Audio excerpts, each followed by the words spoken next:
அடிப்படையில 144 தொகுதிகள்ல தாவேகா முன்னிலை வகிக்குது.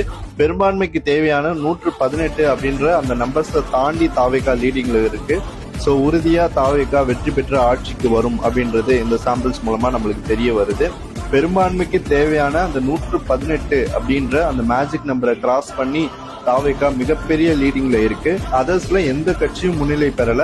பாமக மட்டும் பெண்ணகரம் தொகுதியில முன்னிலையில இருக்கு.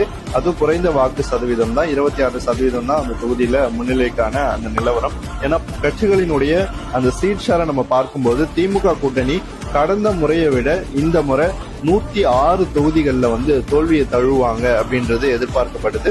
திமுக கூட்டணி இழக்கிற 106 தொகுதிகள் பிளஸ் அதிமுக கூட்டணி இழக்கிற 39 தொகுதிகள், இது ரெண்டுத்தையும் கன்சாலிடேட் பண்ணி தான் டிவிக்கு 144 தொகுதிகள்ல முன்னிலை பெற்றிருக்கு. சோ 2026 ஆட்சி மாற்றம் என்பது உறுதியானதா